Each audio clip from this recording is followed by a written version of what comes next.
In the last 5 years, Coinbase is down 75%. Year to date, it's up 147%. And during this past month, Coinbase has been all over this news. Grayscale wins court ruling over SEC's denial of Bitcoin ETF. Coinbase jumps. Coinbase investigating directly in Circle will further strengthen the stablecoin space. With Bitcoin and Ethereum futures coming soon, Coinbase brings the most popular crypto trade under regulatory oversight. Polygon CLO says Bitcoin versus SEC case is very far from the decision. Fidelity could have become as big as Coinbase in crypto industry. So for the rest of this video, you'll see a bunch of stars at the top of the screen. A star will be added every time we have a good metric. The more stars, the better the business. Let's first look at Coinbase's expected growth, otherwise what we can expect Coinbase will do going forward. Coinbase's next few years projections are terrible at negative 100%, and the next 5 years looks like that growth can't be forecasted. That's bad.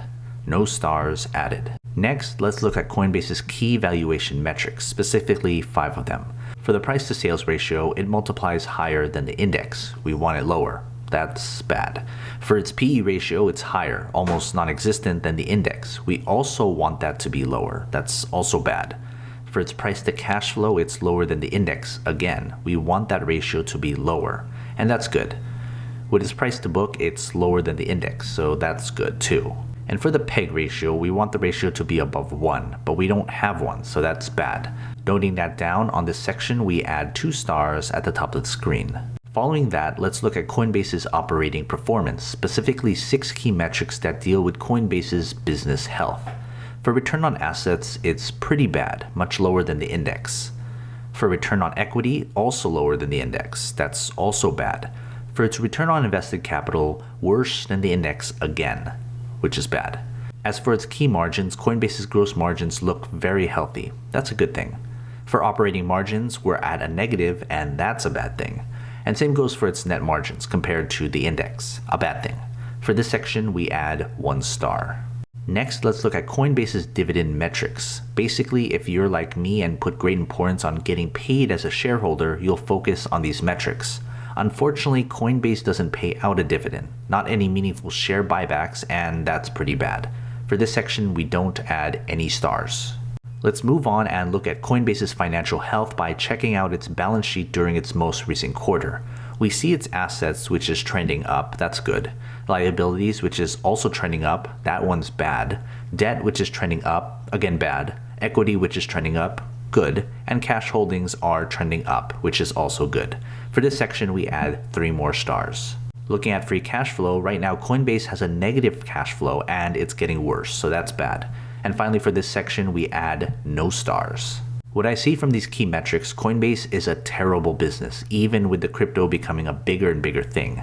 Next, we're going to look at Coinbase's valuation, but if you stop watching here, you'll get an idea of what this company is all about based on these metrics. And at this point, I wouldn't invest in Coinbase solely on its business. Of course, the price can sway me either way, but just looking at the business, I wouldn't touch it. Okay, now let's look at Coinbase's stock and determine an optimal price point if we're interested in buying this stock. When we see price targets for Coinbase, there's really nothing analysts are saying about the price. Looking at the 6 most recent recommendations, all maintain their mixed ratings. Let's also include Graham's number, which is a valuation method popularized by Benjamin Graham, the father of value investing and Warren Buffett's mentor. We include the book value at $24, earnings at negative $5, but the Graham number doesn't accept negative numbers, so we'll help the stock a little bit by putting just 1 cent. And so we get $2.34 per share, making Coinbase incredibly expensive right now.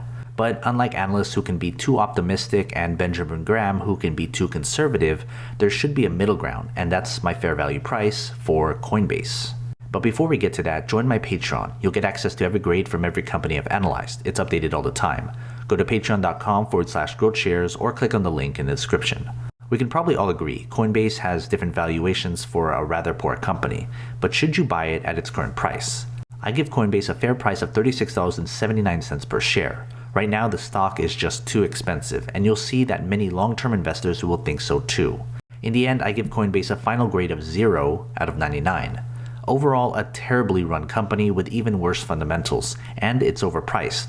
But if you're hoping this crypto craze and making Coinbase a big deal, you can go for it, but you'll be speculating big time. Tell me what you think about Coinbase. Invest wisely, and as always, take care of your money.